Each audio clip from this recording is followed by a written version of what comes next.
Well, the voice may be behind us, and in some quarters it's all over bar the shouting or the weeping, depending on which side you were on. But there are some really important lessons that we need to learn, both out of how the referendum was held and how those arguments were made, but also how we, the people, and even the media responded, and the sorts of messaging that we were giving to people, and the sorts of echo chambers that can form often unintentionally. Rebekah Barnett, a regular here and a favourite, I've got to say, a fan favourite here on the Aussie Wire, joins us once again. You've penned an excellent blog post to do with just this question of whether or not this referendum is actually quite a historic moment in what it represents in terms of that messaging side of things. Talk us through that. Yeah, so the question is, was The Voice Australia's Brexit? And I wasn't the only person to ask that. I've seen that headline floating around online. I think that, there's a few similarities, like this proposal gets put forward and the political class thinks it's probably a fairly sure bet. And to their great surprise, they discover it was a very unsure bet. Mm. And the broad majority votes it down. And then they get called racist and it becomes quite a fractious event for the country. And so I think we've just been through that. There's a guy called Taranto, I think it was James Taranto, who had an explanation for all of this. So it's called the Taranto Principle. A few people online have written about it. He's a bit of a cult figure. He used to have a blog called Best of the Web Today, and then he moved over to the Wall Street Journal. He continued that kind of blog for a while for the Wall Street Journal, and then now he's an editorial editor, I believe. But his hypothesis was, and this was actually well before Brexit that he was talking like this, was that over time, and this is his theory, not mine, that a fawning left-wing media essentially creates an echo chamber around the left-wing political class and convinces them that their ideas are more popular than they are, and that the Overton window has moved further left than it has. And that works for a period of time. All is well, they're getting elected in, no major problems. But at some point, it just accumulates, it goes too far, and it completely backfires at the polls. And I think we saw that in Brexit. I think we saw it in the 2016 US election when Hillary Clinton lost, to the great surprise of the political elites and the elite media, but not really surprising to, again, that broad kind of working class base that voted in Donald Trump. And I think we've seen the same thing again with the referendum.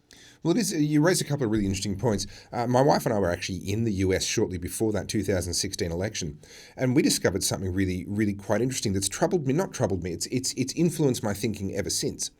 We would travel around as tourists, very obviously Australian, very obviously tourists, and we would eat in restaurants or travel around and do different things. And you talk to people, and of course Americans love Australians. They hear the accent. Oh, where are you from?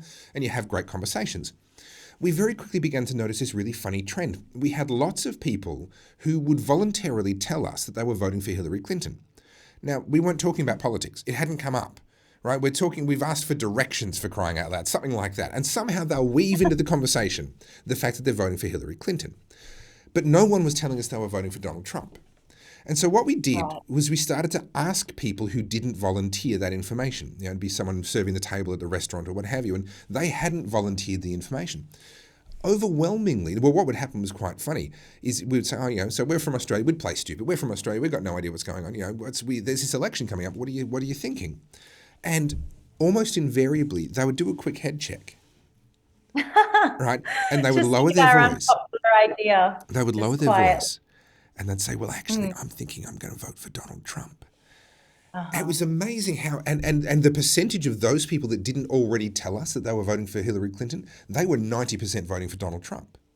There was this really interesting disconnect where if you were just listening and you weren't asking and engaging with these people, you'd think everyone was voting for Hillary Clinton. But of course, the other side was just not in your face telling you. And I feel like that's Yeah. the Taranto principle at that sort of common man level. Yeah, I would agree. And then there's, add on to that the fact that, at this stage, and I'm sure it swings back and forth, right, left, right, left. So presumably this principle would apply in the inverse. But at the moment, it would be true to say in Australian media, I think that it coalesces around left kind of biases. Sure. And that goes to the ABC and most of our major media outlets. Yeah. Obviously, Murdoch media is one that provides a counter view, but I don't think that Murdoch media is as religiously right-wing as its critics say it is. I personally was monitoring the Voice coverage and I found it to offer actually a split of ideas, even just Chris Kenny versus Peter Credlin. But not just that, like across the board, they tend to be more orientated on clicks than particularly ideologies, certainly on this issue. Anyway, so more left media reinforcing the idea in the politician's mind that when someone does express dissent, that they're a minority voice and they don't matter anyway. And I think we saw that when Marcia Langton said that the arguments of no voters were based on racism and stupidity. And, that kind of messaging is not likely to get undecided or soft no voters on side. And that's exactly who they needed to convince. So one would think that an objective media would say, well, she did say that, and, that was unfortunate, but oh, well, let's just get to the issues. But what happened was the media said, oh, that's not what she said. Actually, she really meant more like this. And that other time that she said they're all spewing racism, that's not what she meant either. And anyway, you are racist. Australians are racist. And they just reinforced the really bad messaging. And I mean bad in terms of, like, if you want to win. Yeah. And we saw that over and over again.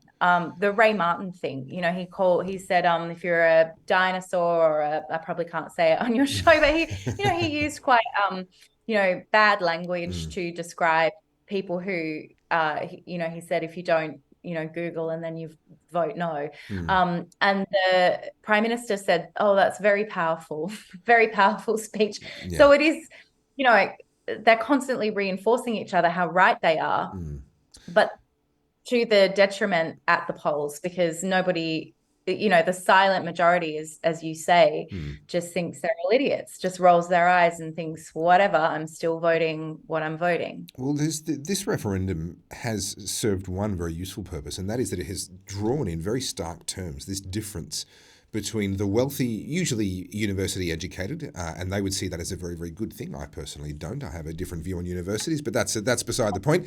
University educated, high income, inner city dwellers. That's the demographic. Those are the people that overwhelmingly supported the yes vote.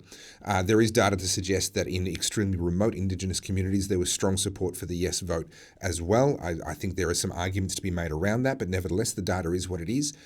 And then we have the rest of Australia. And you don't have to go very far out of that real inner city enclave to suddenly find that the polls have reversed and now the no vote is winning by a considerable margin. Canberra being the only state or territory that actually voted in favour, I think this is telling us something. Yeah. I mean, what do you think it's telling us? Look, in a way, you've given me language for it, this Taranto principle. I mean, we refer to it as being out of touch. Oh, the politicians are out of touch. We call it the Canberra bubble. I use that phrase all the time. And it does help to explain. I mean, you were talking about Marcia Langton and so forth.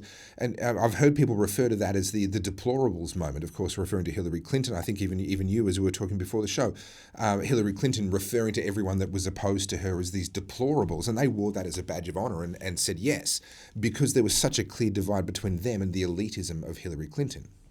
Well, at the time, I went back and I had a look at some of the media coverage at that time, and I kid you not, there were pundits media pundits actually saying, yes, but Trump voters are racist bigots. Yeah. Like what happened. Yeah. And so I fully agree with you on the out of touch thing. What I found, I mean, I'm lucky because I am university educated and I have a lot of, let's say, laptop class friends, but we have a family business, which is entirely blue collar workers. And so I feel quite lucky. I've got a foot in both worlds. And, I noticed that the let's say political activist academic class were very good at articulating what they think not so great at asking people why they think what they think. Like, Sure. there seems to be the inbuilt assumption, I already know why you think what you think. It's because of misinformation. It's because you're a bigot. It's because you just don't have the information that I have. There's this kind of elitist assumption that, and I'm not saying this is true of all yes voters at all. I'm saying in some pockets of, the, let's say, academic and political and activist class, there does seem to be the inherent assumption that they have exclusive access to the truth with a capital T, and if you don't agree with them, it's because you just don't have the right information, and they just need to give it to you, and then you'll agree with them. There's no concept. I saw in the wrap up to on the referendum night, a woman wrote a journalist wrote in The Guardian that this referendum was an empathy test, and we failed the empathy test. Like, as though there could be no other, like, that's the explanation. Like, changing the constitution is an empathy test. It was just such a bizarre thing to read. And I know from talking to the blue collar workers in my network that they most certainly did not think it was an empathy test. But as you say, completely out of touch. And we see the Magda Zhuvanskis of this world tweeting after the result was known, saying, "Oh, I'm so sorry. I feel so sad for all my Indigenous friends. To all those Indigenous people out there, just know that there are millions of Australians who love you and care about you." Of course, the inbuilt implication in that statement is none of the no voters love you or care about you.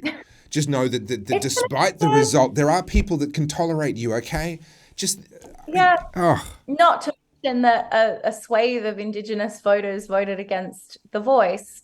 But it's absurd. And I would just say, on the election night, on the referendum night, after the result was in, both Anthony Albanese and Jacinta Price, so the leaders for the Yes and the No campaign, they both said in their speeches something to the effect that, look, all Australians want what's best for Indigenous people. They just have different ideas about how to achieve that. And I thought, my goodness, if you just led with that throughout the referendum, this would have been a completely different experience that we'd had. But they didn't. They ran the Yes campaign predominantly ran with, if you don't agree with our version of what will work, you're a racist bigot and you have no empathy and you don't love Indigenous people and you're selfish, etc., etc. It was a very guilt-driven campaign, probably not intentionally, but that's what came out. And that doesn't, I'm not saying that the No campaign was blameless either, but what I'm saying is that guilt-driven messaging didn't work. I was glad to hear both of the leaders say that they think that most Australians want what's best, but it was a little bit late, I think. Yeah, I couldn't agree more. And in fact, we've got some coverage coming up in the next couple of weeks after the ARC conference, when the team comes back from that, which, by the way, Rebekah, for those of you that don't know, Rebekah Barnett is joining the Aussie Wire and our ARC team in London in a couple of weeks' time. When we get back from that, I'm actually going to be sitting down with Warren Mundine and doing an in-depth interview with him to talk about some of the reforms that would actually make a very real difference on the ground. He's not denying that there are issues. Absolutely, there are issues that need to be fixed. He was one of those people saying this isn't the right solution. And so now I think it's incumbent on all of us, especially people like myself who supported the no vote, to now start exploring and saying, okay, so what are the things that we could come together around that might really start to make a difference for those people? Well, Rebekah Barnett, it is always a pleasure. Thank you once again for coming on the Aussie Wire, for bringing us this story, and we'll chat again soon. Thank you.